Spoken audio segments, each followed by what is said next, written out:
Bonjour, je suis Brigitte Bramy, journaliste indépendante sur Marseille et sur Paris également. Et je voudrais interroger donc François Lecoeur, qui est le président de FLC Service basé à Marseille. François Lecoeur, comment a évolué la situation du Airbnb depuis votre dernière vidéo? Le Covid a-t-il tué le Airbnb? Et surtout depuis l'allocution d'Emmanuel Macron, président de la République française, il y a quelques jours. En fait, moi j'ai des indicateurs un petit peu partout. C'est-à-dire j'ai des indicateurs dans toutes les villes de France notamment. Et en fait, le marché, faut être sincère, il y a des gens qui s'attendaient à ce qu'il y ait des réservations en rush après le discours d'Emmanuel Macron. Ça n'a pas du tout été le cas. Ce qui est tout à fait logique puisque le marché ne peut pas évoluer puisque les conditions sanitaires sont toujours extrêmement strictes. Les déplacements non professionnels pourront commencer à partir du 15 décembre. Pour l'instant, on est toujours confiné et donc voilà, il ne s'est rien passé, quoi. Et surtout, excusez-moi, au niveau des festivités liées à l'ouverture des bars et des restaurants, on en est loin. Attendez, mais il n'y a pas de bars et de restaurants, ça c'est... À partir de janvier. C'est au mois de janvier, on oui, verra. Alors c'est très clair, c'est aucun contact, aucune festivité. C'est ça. Pas de tourisme. Voilà. C'est bosser et consommer. Donc du coup, on n'est pas du tout dans le...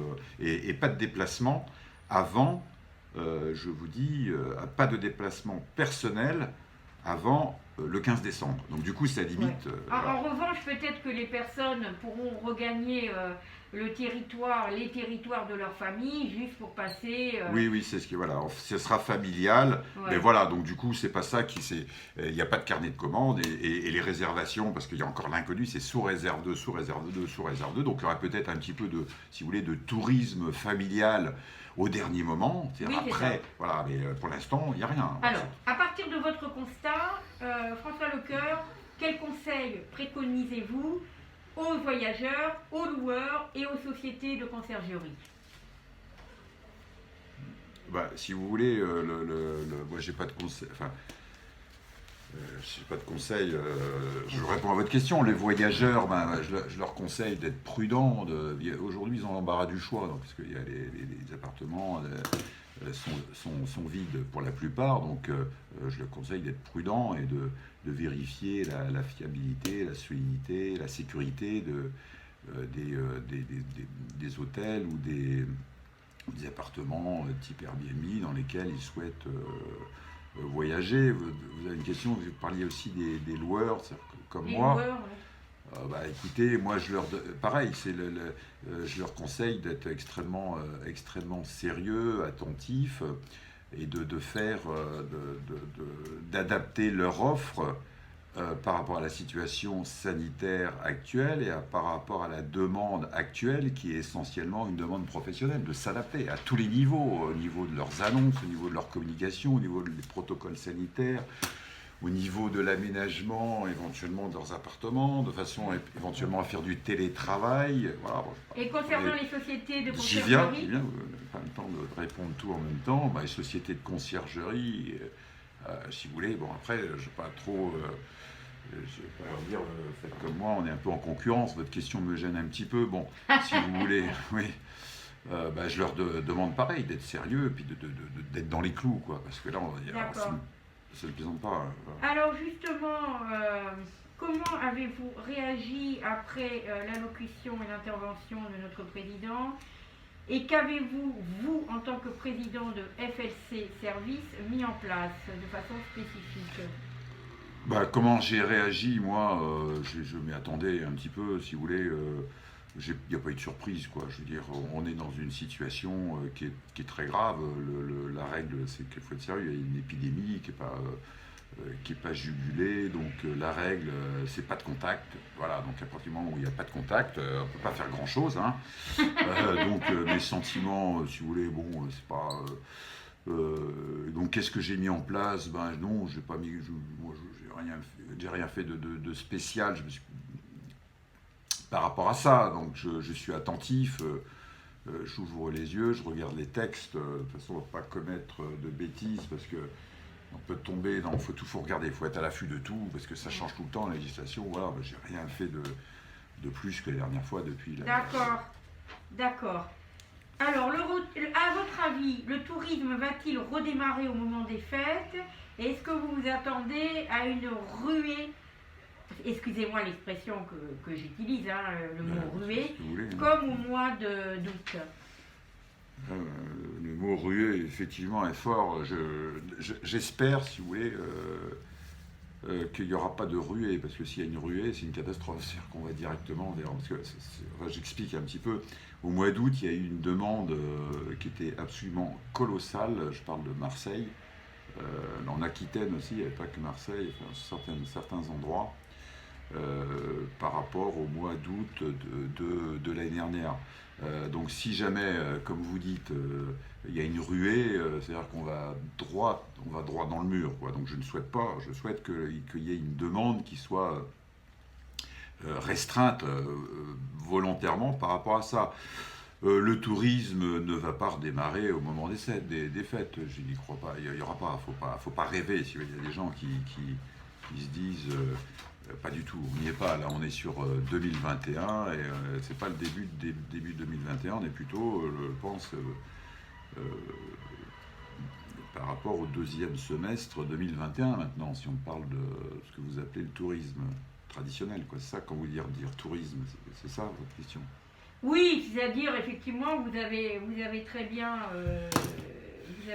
expliqué que les personnes qui louaient des appartements pour des raisons de travail, c'était pas du tout le même profil que les personnes qui louent pour des festivités, pour des raisons... Si vous voulez, il y a plein de profils. Vous avez, par exemple, il n'y a pas que Marseille, mais vous avez une grosse demande traditionnellement, qui sont liées à l'événementiel. Ouais. Et là, comme l'événementiel est interdit, les restaurants c'est interdit,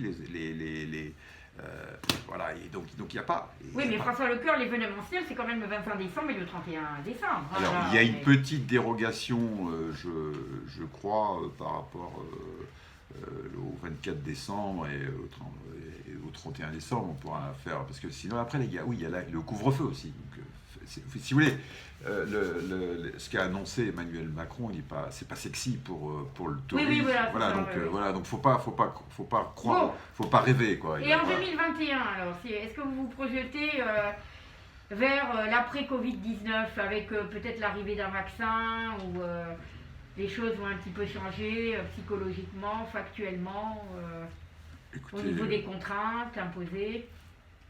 Écoutez, moi j'en sais rien, je suis pas médecin. Oui, non, mais je parle pas de la médecine. C'est-à-dire, est-ce que vous êtes plutôt... C'est quoi votre question précisément? Ma vraie question, c'est est-ce que le Airbnb va s'en sortir et ça va pas laisser des traces profondes, va redémarrer dans quelques mois après tout ça? C'est ça le grand paradoxe, c'est que peut-être que quand je vous parlais, j'avais l'air un petit peu pessimiste. Oui. Il est possible qu'en fonction si vous voulez, il est possible que la location meublée de tourisme tire son épingle du jeu compte tenu du contexte. Oui. J'entends par là, si vous voulez, aujourd'hui, il y a la demande des voyageurs, quels qu'ils soient professionnels, familiaux, etc., etc. Il y a une demande qui change très rapidement. Il y a une très bonne enquête qui a été faite d'ailleurs par Booking récemment par rapport à ça. C'est-à-dire que les gens sont demandeurs d'avoir des endroits très sécurs, qui sont un petit peu comme chez eux, des appartements très confortables, etc., etc. Et ça, vous ne le retrouvez pas, si vous voulez, dans l'offre hôtelière traditionnelle où il y a beaucoup de parties communes, alors que dans le Airbnb, on ne vend que des parties privatives. Vous me suivez? Complètement. Bon. Mais alors que fait votre société, j'ai envie de dire? Et quelles solutions concrètes vous pouvez apporter avec votre société, FLC Services, concrètement? Qu'est-ce que je peux apporter comme solution? Moi, je suis pas... je suis une toute petite TPE, je suis une toute petite société, donc je peux pas. Je peux apporter toutes les solutions et à la fois je peux rien apporter. Mon objectif, c'est, moi je travaille pour moi. Mon objectif, c'est de faire bien. Oui, je veux dire. Charité bien ordonnée qu'on marche en soi-même. D'accord. Donc ce que je veux dire, c'est que moi, mon objectif, c'est de faire avancer ma société, qu'à morfler comme toutes les sociétés. Voilà. Donc après, s'il y a des gens qui me sollicitent, moi je peux tout faire. Au niveau commercial, au niveau juridique, vous me donnez n'importe quel appartement, je vous augmente le chiffre d'affaires, taux de remplissage, etc. Je fais un devis, etc. Je peux faire des protocoles sanitaires, des contrats, je fais la gestion, je fais la conciergerie, je fais la formation, je fais tout. Voilà, donc, non, mais parce que je vous dis ça. C'est pas à moi de. Oui, quoi, c'est quel. Pardon, vous me parlez en même temps. Non, mais d'accord, mais parce que je vous dis ça. Je vous dis ça parce que vous communiquez beaucoup sur les réseaux sociaux, en donnant des conseils à tout le monde. Mais si on veut vous contacter, comment fait-on ? Alors, effectivement, j'ai profité, si vous voulez, du confinement et de la baisse de mon activité, comme tout le monde, pour faire un peu plus de communication sur les réseaux sociaux. J'ai une communication qui vaut ce qu'elle, qui n'est pas professionnelle, qui est un petit peu personnelle, mais où effectivement je donne des petits conseils, je donne mon avis en tant que loueur. Très expérimenté, si vous voulez, et puis avec enfin, quand je dis quelque chose, je le prouve parce que j'ai tout, quoi. Je veux dire, tant au niveau quantitatif, qualitatif, les notations voyageurs, performance, rentabilité, chiffre d'affaires, ces indicateurs qui sont très bons. Donc je me permets, je m'autorise, si vous voulez, à donner des conseils sur les réseaux sociaux. Bon. Après, si on veut me contacter, on me contacte, il n'y a pas de problème. On me contacte par mail. On m'envoie un mail, si on a besoin de moi pour appliquer, voilà, donc mes barèmes sont publics, quoi, je fais sur mon site, je suis sur le devis, c'est pour ce qu'on veut. D'accord. Et si je suis pas à Marseille, si je suis à l'étranger par exemple, c'est un peu plus compliqué ou pas ? Alors, vous mettez le doigt sur quelque chose parce qu'aujourd'hui on parle beaucoup de numérisation, de plein de choses, de plein de business. Ouais. Bien évidemment, on se contacte, on n'a pas besoin de se voir, ou on s'en fiche de ça, c'est pas important. On peut faire des webinaires, on peut faire n'importe quoi. Je veux dire, si on a besoin concrètement, si on a besoin de mes services, il y a tout un tas de services qui peuvent se faire par différents canaux. Je dirais même qu'aujourd'hui, il est possible, hein, moi je pense que je peux gérer un appartement à distance sans l'avoir vu réellement.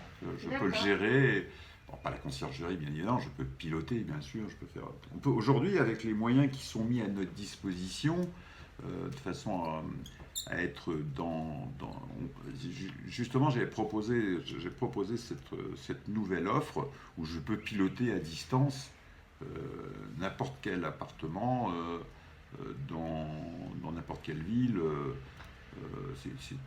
Techniquement c'est possible aujourd'hui. D'accord. Voilà.